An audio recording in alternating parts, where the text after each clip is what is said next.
Halo teman-teman, berjumpa lagi dengan saya.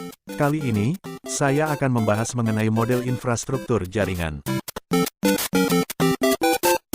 Pembahasan kali ini meliputi pengertian, pembagian jaringan, topologi jaringan, dan penutup.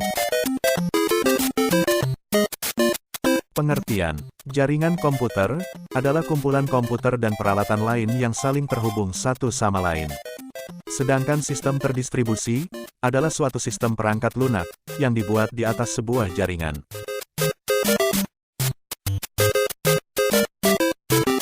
Lalu, apa perbedaan keduanya? Perbedaan di antara keduanya adalah terletak pada perangkat lunaknya, khususnya sistem operasi, bukan pada perangkat kerasnya. Pengguna sistem terdistribusi tidak menyadari bahwa terdapat banyak proses pada sistemnya. Selanjutnya, kita akan membahas tentang pembagian jaringan.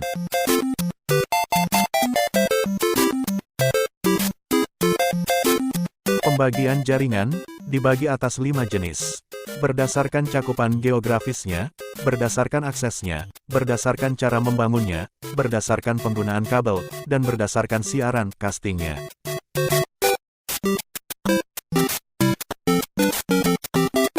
Pembagian jaringan berdasarkan jangkauannya. Yang pertama, Personal Area Network atau PAN, merupakan jaringan komputer yang menghubungkan antara komputer dengan perangkat lain, yang merupakan milik sendiri dalam jarak yang sangat dekat. Yang kedua, ada Local Area Network atau LAN, merupakan jaringan komputer yang mencakup wilayah lokal saja. LAN menghubungkan perangkat ke jaringan internet melalui sebuah perangkat jaringan yang sederhana. Yang ketiga adalah Metropolitan Area Network alias MEN, merupakan jaringan komputer yang terdiri dari gabungan beberapa jaringan LAN. Biasanya dipakai untuk membangun jaringan antar instansi, yang masih dalam satu kota. Yang terakhir adalah Wide Area Network atau WAN, merupakan jaringan komputer yang luas cakupannya dapat mencapai satu negara, bahkan benua. WAN adalah gabungan dari beberapa LAN dan MEN. Selanjutnya, adalah pembagian jaringan berdasarkan aksesnya. Yang pertama adalah intranet. Intranet adalah sebuah jaringan yang bersifat privat dan menggunakan protokol TCP/IP untuk berbagi informasi dalam lingkup lokal. Seringkali disebut juga dengan LAN. Sedangkan yang kedua adalah internet.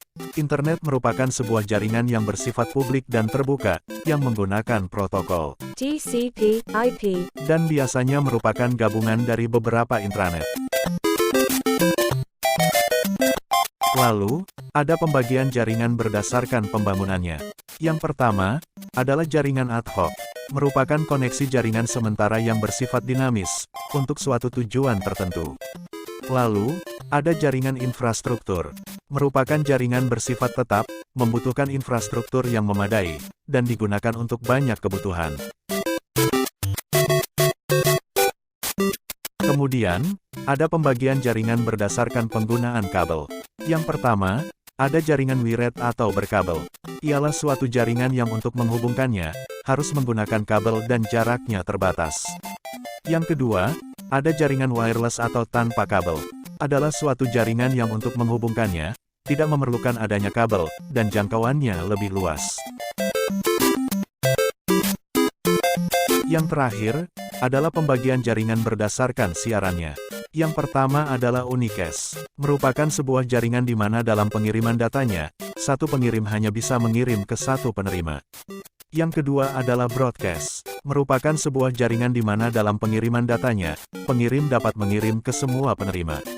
Yang terakhir adalah multicast, merupakan sebuah jaringan yang dalam pengiriman datanya, seorang pengirim dapat mengirim ke beberapa penerima. Sekarang, kita akan membahas tentang topologi jaringan.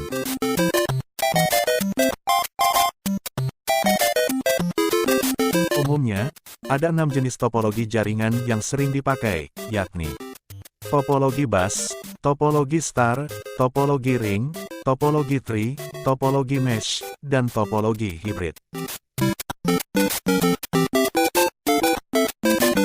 Yang pertama, kita akan membahas topologi bus. Kelebihan dari topologi bus, antara lain, biaya instalasi yang murah, tidak membutuhkan banyak kabel, penambahan klien baru dapat dilakukan dengan mudah. Sedangkan untuk kekurangannya, antara lain, jika salah satu kabel bermasalah maka seluruh jaringan akan terkena dampaknya, sering terjadi collision atau tabrakan data, jadul, dan sulit untuk dikembangkan. Selanjutnya adalah topologi star. Kelebihan dari topologi star, antara lain adalah, jika salah satu kabel atau klien bermasalah tidak akan berdampak kepada yang lain, fleksibel, mudah melakukan troubleshooting saat terjadi kesalahan, dan keamanan yang lebih baik daripada topologi bus. Dan untuk kekurangannya sendiri, antara lain, jika switch bermasalah maka semua komputer akan terdampak, membutuhkan banyak kabel, biaya instalasi yang cukup mahal, dan tergantung dengan terminal pusat. Yang ketiga, topologi ring. Kelebihan dari topologi ring sendiri adalah, mudah diaplikasikan, performa yang lebih baik dari topologi bus, konfigurasi ulang dan instalasi klien baru lebih mudah, serta biaya instalasinya murah.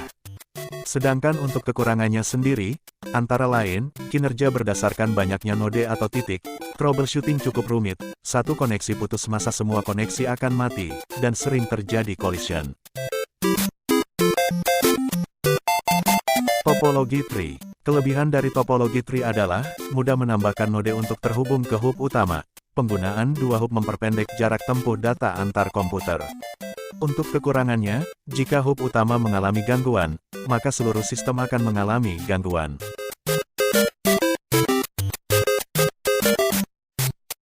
Selanjutnya adalah topologi mesh. Kelebihan dari topologi mesh adalah, jalur pengiriman sangat banyak sehingga meminimalisir terjadinya collision, bandwidth yang cukup lebar, dan keamanannya sangatlah baik.